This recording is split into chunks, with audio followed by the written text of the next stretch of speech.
It takes its name from the Roman god of war, a distant, rusty orb in the night sky, a source of rampant speculation for centuries. Could it be home to a rival civilization? Is there really a face on its surface? This intriguing planetary neighbor still captivates us. And as both a potential base for future colonization and the keeper of 4-billion-year-old biological secrets, Mars, the red planet, may hold the keys to both our future and our past.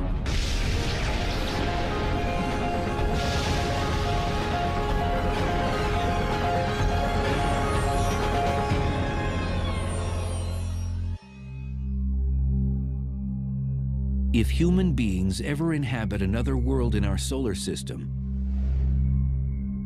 this is the most likely candidate. The red planet, Mars. To a visitor from Earth, a tour of Mars might be very reminiscent of places back home.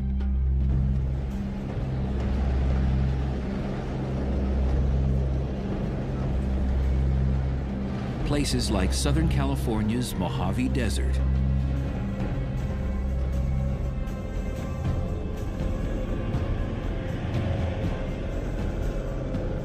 geo and astrobiologist Ken Nielsen finds this desert area so much like Mars, he comes here to try to better understand conditions on the red planet. You travel around here in the dune buggy and you see features that look just like the dune features on Mars. If you go further and look in the background and see all of these red hills full of iron oxides that we see on Mars,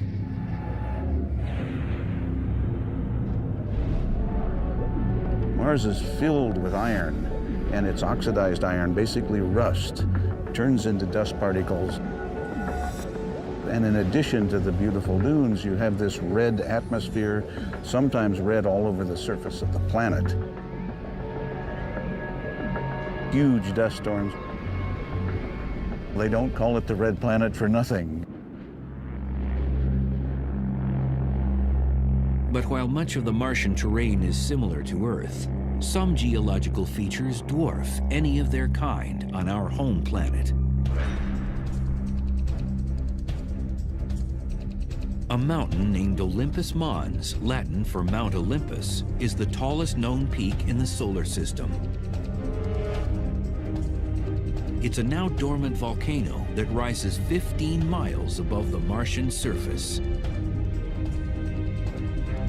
If you draw a picture of Olympus Mons and put it next to Mount Everest and the big island of Hawaii, even taken all the way down to the base of the ocean, they look like molehills compared with Olympus Mons on Mars.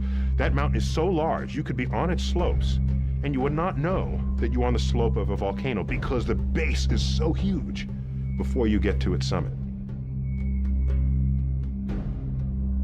Yet, as awe-inspiring as the Martian surface appears, it is a brutal, inhospitable zone for human beings.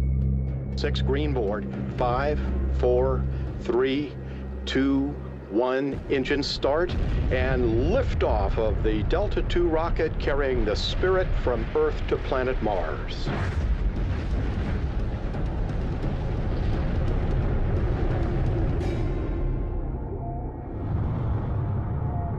It's cold, it's dry, it's desolate.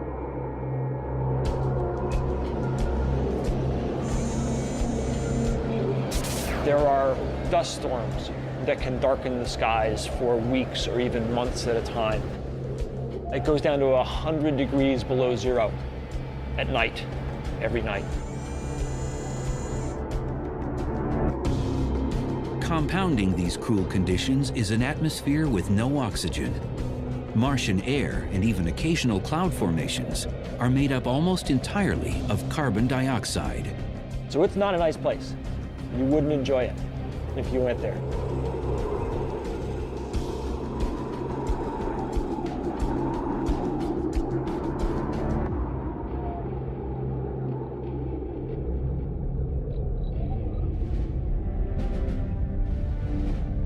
Mars is small relative to the Earth, only about half the size of our planet. And its distance from us is never less than 34 million miles.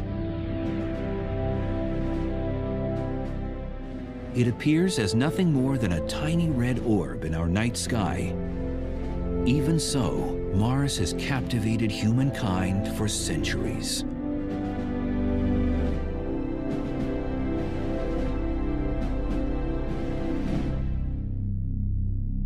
The planet takes its name from the Roman god of war. The Romans associated this distant world with hostility and unrest because of its blood-like color and because of its distinctive movement in the sky. Mars wanders. It doesn't do what the stars do.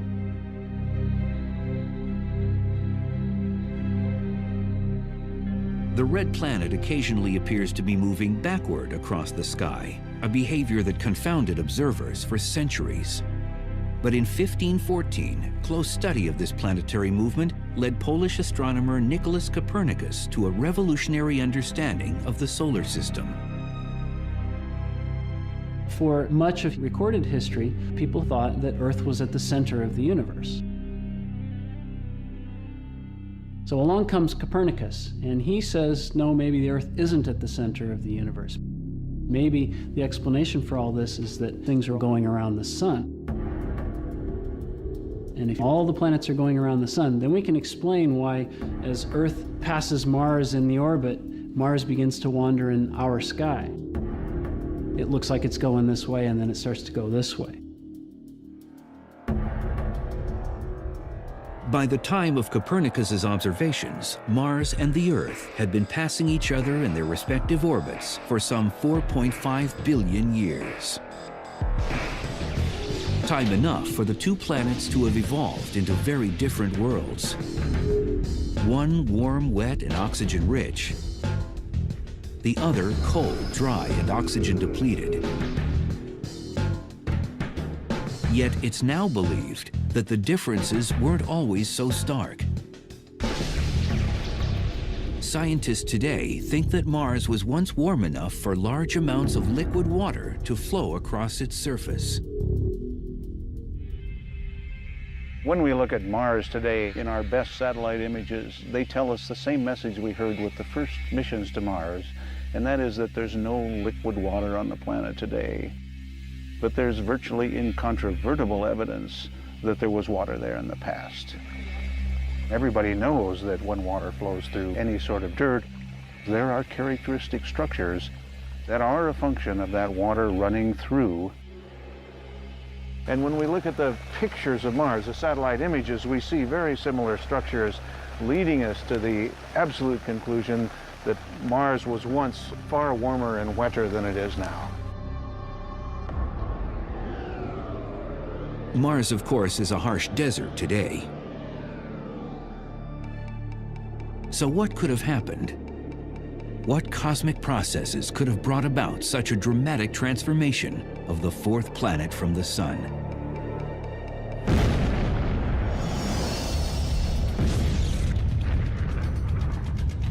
The story begins with the origin of the solar system. Somewhere in the range of 4.5 billion years ago, our solar system sprang from a supernova, a stellar explosion emitting a swirling mass of molecular particles and gases.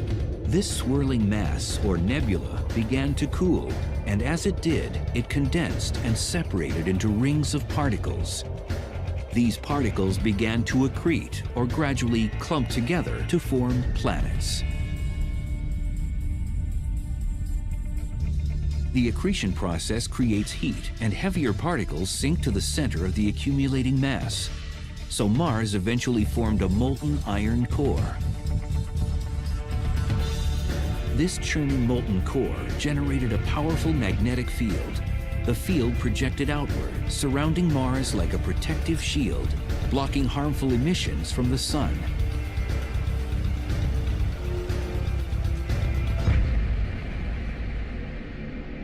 You have this constant pressure from the sun, which we call the solar wind. The solar wind's made up of protons, electrons, cosmic rays, all of these kinds of charged particles that could ionize the atmosphere, as we call sputter it away. But eventually, Mars lost its protective shield and most of its atmosphere. The moment the accretion process ended, the planet began to cool. The iron core was no longer able to generate this magnetic field, and then the solar wind started pounding the surface of Mars. That's a scenario that a lot of people believe.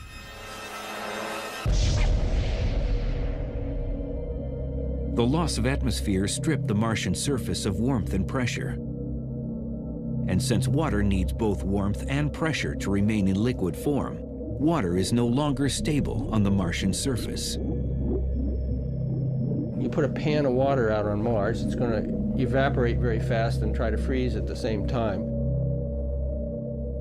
One or the other will win out, but you won't have a nice liquid pan of water. That's not to say, however, that there is no water on the planet at all. While liquid water is no longer stable on Mars, frozen water, ice, is a different story. And evidence suggests that still today, tons of water ice might lie just below the Martian polar caps. Locked within that ice might just be the holy grail of space exploration.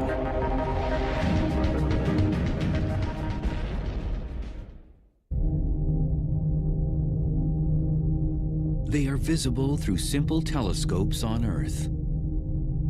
And they are unquestionably the first planetary features noticeable during an approach to Mars through space. The Martian polar caps, mysterious snowy white ice swirls sheathing the top and bottom of the red planet. It's actually what we call dry ice, frozen carbon dioxide. The atmosphere is very thin and it's nearly all carbon dioxide. So when it gets very cold, what condenses out is carbon dioxide snow, carbon dioxide ice. But while the white caps are certainly a colorful planetary feature, it's not the frozen concentrations of CO2 themselves that are of most interest to scientists. It's what's thought to be hidden beneath the polar caps that could have massive significance. Lurking just below the topsoil may be millions of tons of frozen water. Water ice, hidden from view, appears to radiate out hundreds of miles in all directions from the poles. And leading scientists think it could be the residue of once vast oceans. Likely the water is now frozen in a kind of permafrost beneath the surface. But maybe there are pressures and temperatures in various areas of Mars that have liquefied the ice and created perhaps aquifers.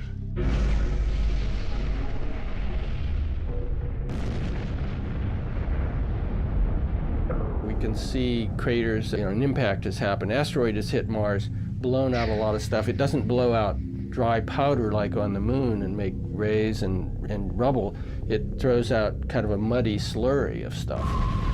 So the conclusion is that you're actually impacting into ice like northern Canada, permafrost layers, tundra kind of stuff.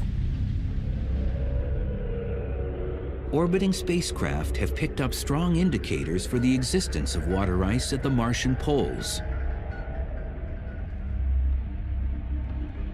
Remote measurements of soil composition have detected high levels of hydrogen. Water, of course, is 1 part oxygen and 2 parts hydrogen, so the possibility of ice hiding below the surface in those areas is overwhelming. But while strong evidence of ice at the Martian poles may be relatively new, speculation that water existed there became common more than a century ago. And its implication that intelligent life could also exist on the red planet elicited widespread anxiety on Earth for much of the first half of the 20th century. Astronomers pointed the first telescopes toward Mars in 1610. As spyglass technology steadily improved, the blurred image of the red planet drew ever closer to the eyes of earthly observers. By 1877, telescopes could enlarge the image of the distant planet so that it appeared roughly the size of a dime held at arm's length. Certainly not impressive by modern standards, but it was enough for the director of the Milan Observatory, Giovanni Schiaparelli, to attempt to sketch the Martian surface and name its geological features. Schiaparelli peered at the hazy, shifting visage night after night for months. And he sees what he thinks are crisscross lines on the surface of Mars. Turns out later, what he saw isn't exactly what's up there, but still through his crude telescope, that's what he could see. The respected Italian astronomer sketched these lines and gave them a name. Schiaparelli interpreted these lines as channels of some sort. He didn't really know. Well, the Italian word that he applied to them was canali. That word, translated to English, should have been translated as channels, but instead it got mistranslated as canals. Since straight lines do not normally appear in nature, Schiaparelli's sketches gave birth to the idea that some form of intelligent life must exist on Mars. It was an arresting notion, widely debated among astronomers of the day. Later, in 1894, a wealthy Bostonian named Percival Lowell was so intrigued by this possibility that he paid to have a large telescope constructed on a mountainside in Flagstaff, Arizona. He spent the next 2 decades observing, sketching, and speculating about the red planet. He convinced himself that he was seeing networks of straight lines on Mars, which he thought were canals. What was the big news of the day? The Panama Canal. That's what great planetary civilizations do. They build canals.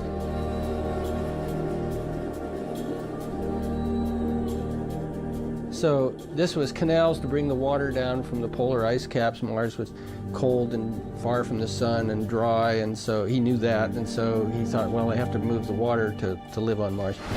Well, that idea just electrified everybody, that there was a civilization on Mars.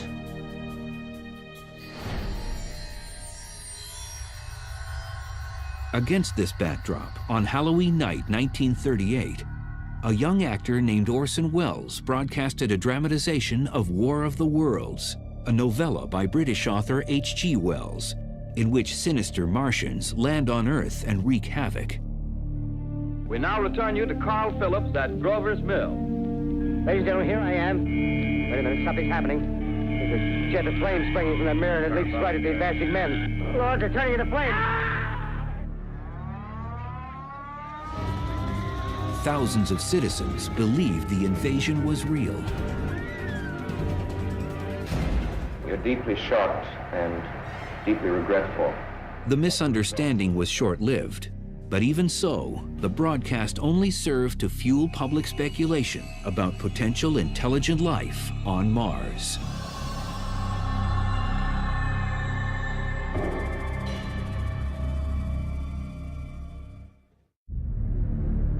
Mars, it had intrigued humankind for thousands of years. And in the mid-20th century, humans finally got a closer look at the mysterious planet.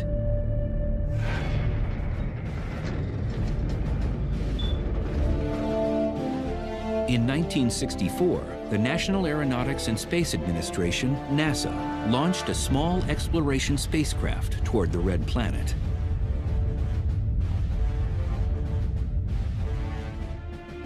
Its name was Mariner 4. It had a television camera, and its mission was to fly past Mars and send back pictures. It could only make one pass.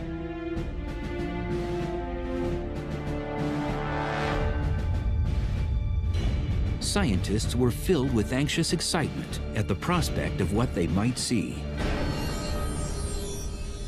Is it going to see cities? Is it going to see canals? Is it going to see forests? Well, what it saw was craters. It sent back pictures, which just were very fuzzy and showed craters like on the moon. It was a huge letdown. The Mariner 4 images revealed a dry, cratered, desert-like, and seemingly dead planet. Sort of like the moon with a little air to blow the dust around. But the enthusiasm for exploring Mars was only tempered. And 6 years later, in 1971, NASA sent another spacecraft to the red planet, Mariner 9. But this time, rather than just making a single pass by Mars, Mariner 9 was engineered to orbit the planet for weeks and do a complete mapping. The effort paid off.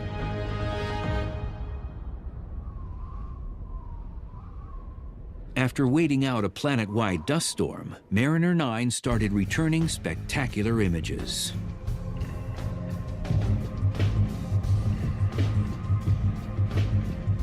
It discovered the Tharsis Bulge, the sort of potbelly of the planet near the equator. The bulge is a result of concentrated and massive volcanic activity. The dominant feature of the Tharsis Bulge is the monster volcano Olympus Mons.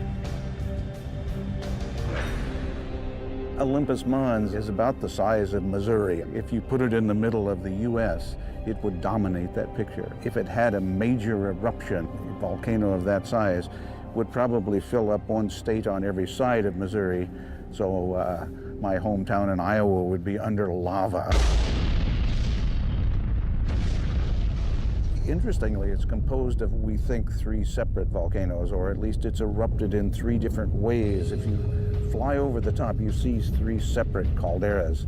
So it isn't just 3 times larger. This is a monster geological event.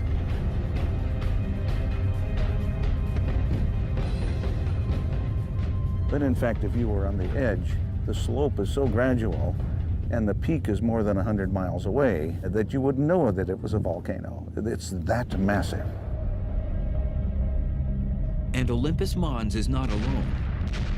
A few hundred miles southeast of the mountain stands a diagonal row of 3 other evenly spaced enormous volcanoes, each larger than any of its type on Earth. Yet, as magnificent as it is, the Tharsis region isn't the only spectacular geological feature discovered by Mariner 9. At the eastern edge of the bulge is a colossal tear in the crust of the red planet. It's called Valles Marineris, Mariner Valley, in honor of the Mariner 9 orbiter itself. You look at this thing, it is like the width of the United States. It's this cleaved valley. You know the Grand Canyon in the United States? Pump it up, put it on steroids, make it the size of the United States itself, you got Mariner Valley.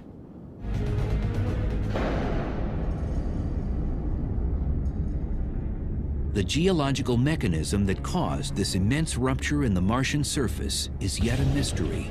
Scientists can only speculate. One mechanism which I like is that there's a place called the Tharsis Bulge not far away, in which so much lava and other things have accumulated that it's felt it could put a giant torque on the surface of Mars and pull this apart like a zipper.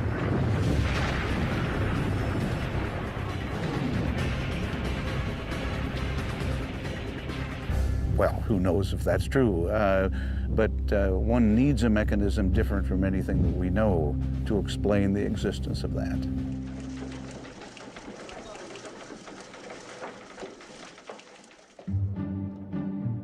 With the stunning success of Mariner 9, the next logical step for NASA was to land a spacecraft on the actual surface of Mars. Scientists were eager to test rock and soil samples for signs of life.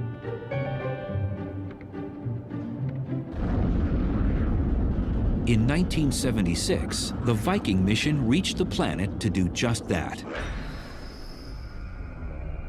It had both an orbiter and a landing component, equipped with robotic test instruments.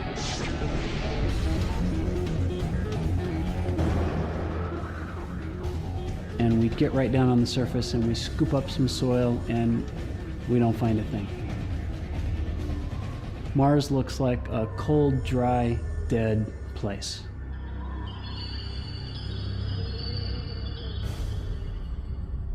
But while the Viking lander toiled away on the ground, failing to make headlines, high above the Martian surface, the Viking orbiter managed to capture a mystifying image. While flying over a region of Mars called Cydonia, the orbiter snapped an image of a land formation under cross-lighting. Startlingly, the formation resembled a human face.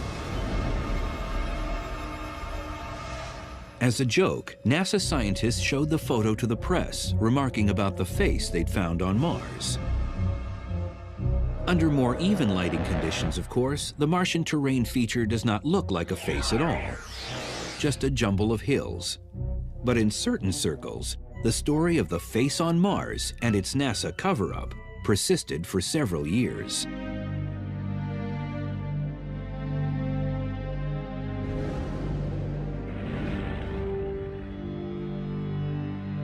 True Mars enthusiasts, on the other hand, faced a more sober reality following the Viking mission.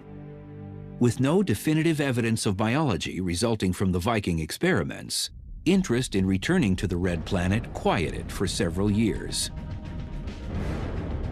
Then, in 1984, a young scientist on an expedition in Antarctica made a discovery that ultimately infused new energy and hope into the quest to uncover life on Mars.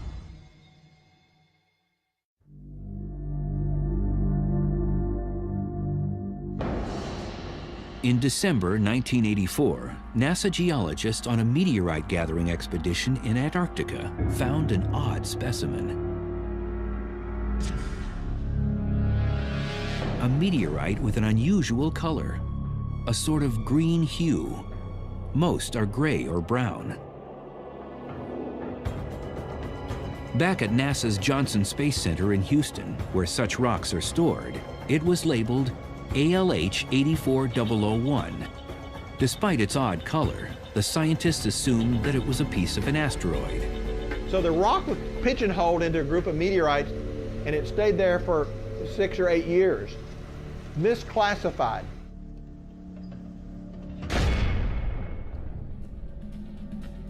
Then, in the early 1990s, an analyst researching asteroids placed a piece of ALH 84001 under an electron microscope. He soon realized he was not looking at a normal meteorite. He was looking at a piece of Mars. The rock had characteristics that matched another Martian meteorite found in 1979. More scientists began studying this sample, and they were astonished when they eventually found what looked like carbon globules. Carbon, at least on Earth, is the primary building block of life. Senior scientist David McKay headed up the research group. My imagination was ignited by the carbonates. And I said, hey, these carbonates are really strange looking. How do they form? Let's look at those. Closer scrutiny of the rock sample brought even more startling discoveries. The kind of chemistry that went on in those globules is associated with life on Earth. At least one scanning electron microscope image revealed a structure that looked suspiciously organic, almost like a worm. Could it be a trace of primitive Martian biology? I think that worm is biologic. Whether it's a complete fossil of bacterium is problematical. It could be a part of a bacterium. It could be a section of one, but it's biologic in my view.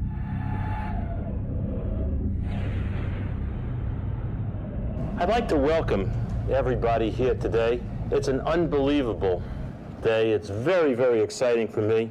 Finally, in 1996, after more than 2 years of study in which they had built 4 independent lines of evidence, the team was ready. Dr. They announced their hypothesis. ALH 84001 contained possible evidence of past life on Mars. We conclude that this is evidence for early life on Mars.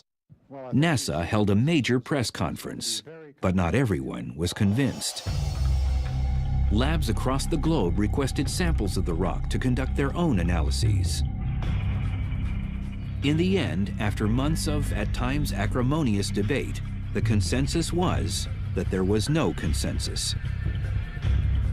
Papers were published in support of the claim, but many more were published debunking the idea. If I could have the first slide, please. The features that you see may be any number of things. For example, they could... Many researchers are convinced that the formations in the rock that appear to be signs of Martian life were actually caused by mineral activity. The majority of people would say that there is no relic biogenic activity in this meteorite from Mars. Dave's initial hypothesis was incorrect. I would say at this point that that's too simple a hypothesis to take. I don't think the work has been completed to a satisfactory endpoint to say either way. Work on the meteorite is continuing. But even if researchers never confirm that the rock contains signs of Martian life, the ALH 84001 episode has already completely reinvigorated interest in the quest for life on the red planet.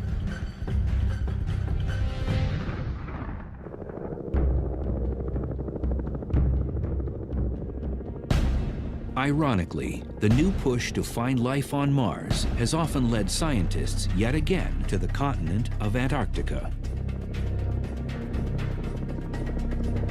Conditions in this part of the world are analogous in many ways to conditions on Mars. Seeking out life forms that manage to thrive in extreme circumstances here might shed light on how and where primitive life could have once taken hold on the red planet. One environment astrobiologist Dale Anderson focuses on is at the bottom of lakes, covered year-round with thick layers of ice. Most people said that because of the thick ice covers, you would find nothing but rocks. There would be very little to nothing on the bottom. The ice layer sealing off many of these lakes is up to 15 feet thick, but rather than trying to blast or drill through it and disturbing the ecosystem below, Anderson and team have found a much less damaging approach. They let a massive coil of copper tubing make an opening. Then you just pass a hot liquid through it, throw it out on the ice, and let it melt its way down. It takes about 24 hours, it melts through the ice, then we've got this very nice clean hole to dive through. Divers enter the water wearing full-body dry suits. And what they find at the bottom of nearly every Antarctica lakebed is a testament to the stubborn tenacity of life. Mats of microbial organisms are thriving in frigid environments that receive virtually no sunlight. Most people thought that if you had less than about 1% of the surface light, you wouldn't have any photosynthesis taking place down on the bottom. They wouldn't be able to use enough light to live. It's turned out that they can photosynthesize with light levels down to 1/10 of 1%. For Anderson and his team, the pristine mats are truly a window to the past. There are no higher organisms, no fish, no insects, no animals creeping through it. So these microbial communities have the opportunity to grow by themselves without interference from other animals or plants. And that gives them the opportunity to grow in very special ways. Is it possible that a similar form of microbial life could still reside somewhere beneath the frozen surface of Mars? Especially at the hydrogen-rich poles? Anderson and scientists like him believe it is worth investigating.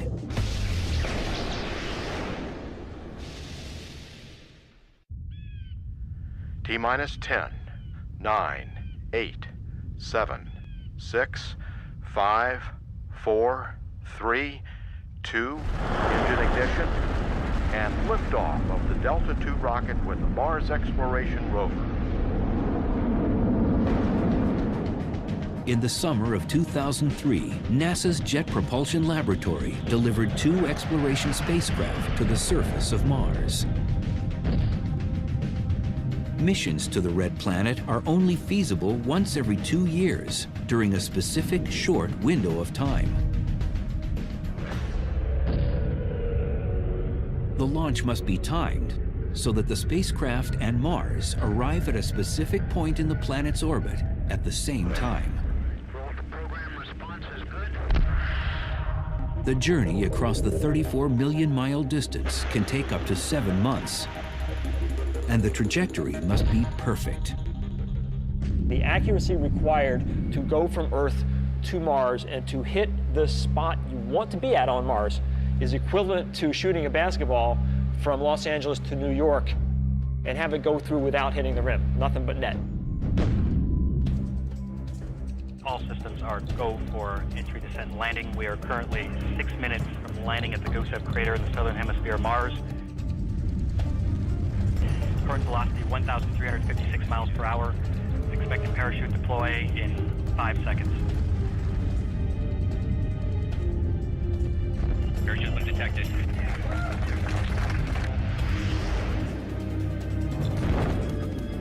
Expected retro rocket ignition on my mark.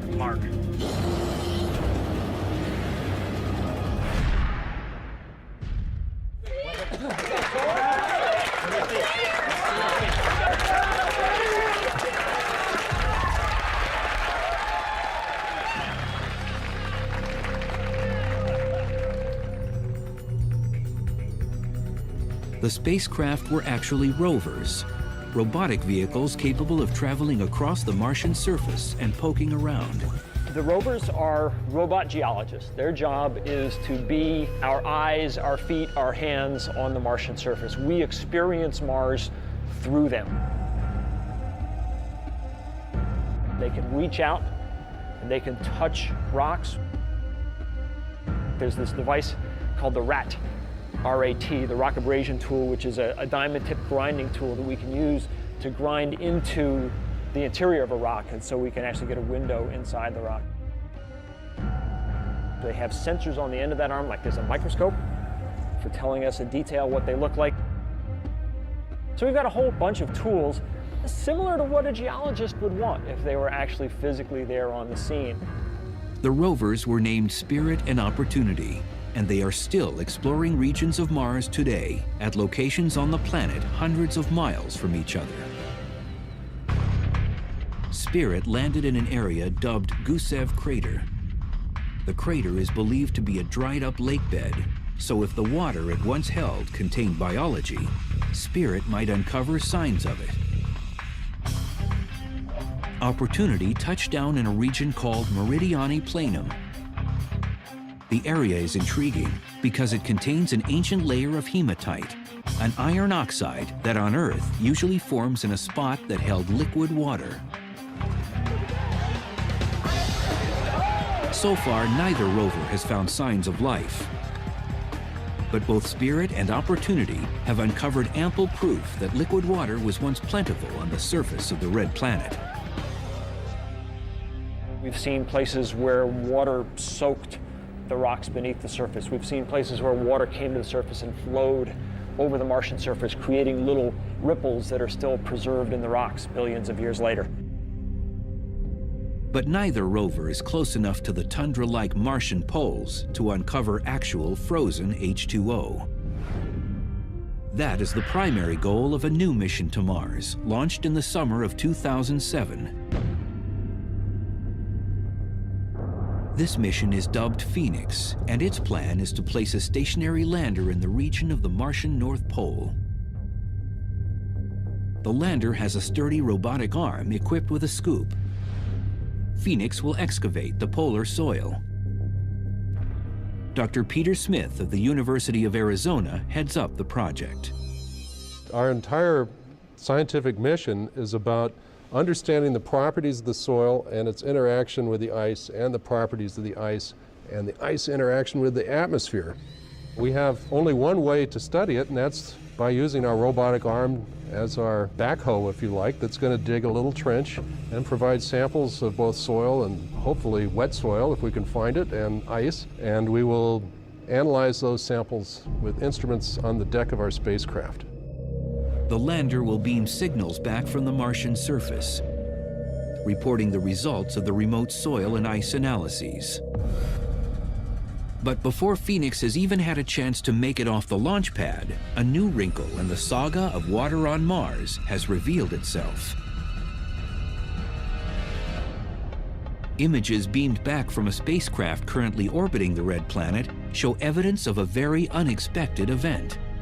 It appears that a liquid flow of some sort has occurred within the last few years in a small gully at the edge of a deep Martian ravine. In 2001, the orbiter took photos of the exact same spot, but nothing of interest showed up in those shots.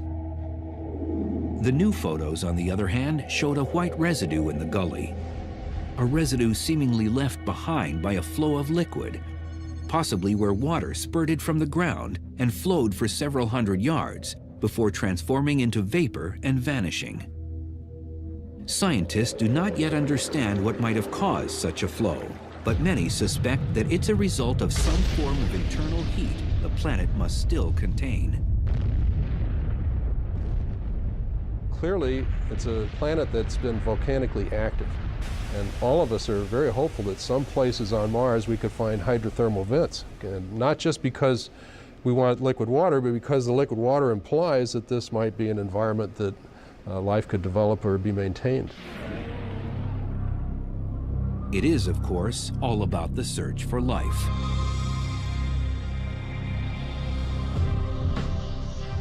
When all is said and done, the engine driving all of the astonishing scientific effort to explore the red planet is the burning desire of humankind to know if life exists elsewhere in the vast reaches of space.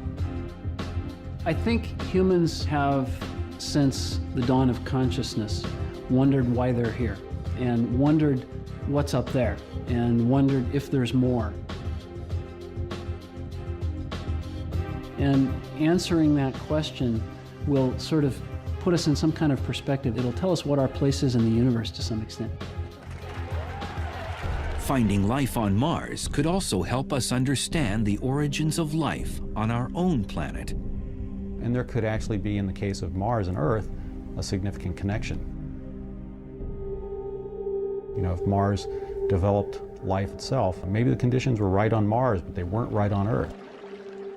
But yet Mars seeded our planet. Perhaps through meteoritic collisions, pieces of Mars arrived on Earth.